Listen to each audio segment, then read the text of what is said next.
ఒక గోవు సృష్టిలో అంత గొప్ప ప్రాణి. గోవు ఎందుకు వచ్చిందంటే అధికార భేదము ఆశ్రమ భేదము లేకుండా పరబ్రహ్మాన్ని చేతితో ముట్టుకుని స్పృశించి సేవించడానికి వీలుగా బ్రహ్మగారి సృష్టిలోంచి రాని ప్రాణి గోవు. అది చతుర్ముఖ బ్రహ్మగారి సృష్టిలోది కాదు. ఒకప్పుడు దేవతలు యజ్ఞం చేస్తే యజ్ఞకుండంలోంచి ఆవిర్భవించింది. ఓ యజ్ఞంలో హవిస్సు ఇవ్వాలి అంటే అధికారం చూస్తారు, కానీ గోవుని సేవించాలి అంటే అధికార భేదం ఉండదు.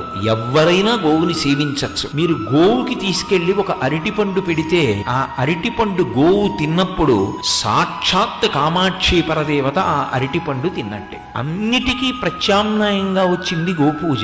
ఎవరైనా చెయ్యొచ్చు, ఎవరైనా ముట్టుకోవచ్చు, ఎవరైనా అరటిపండు పెట్టచ్చు. మంత్రం లేకపోయినా కూడా మీరు దానికి కాస్త పృష్ఠభాగంలో పసుపు రాసి బొట్టు పెడితే అది లక్ష్మీదేవి పాదాలకి రాసిన పసుపు పెట్టిన పారాణే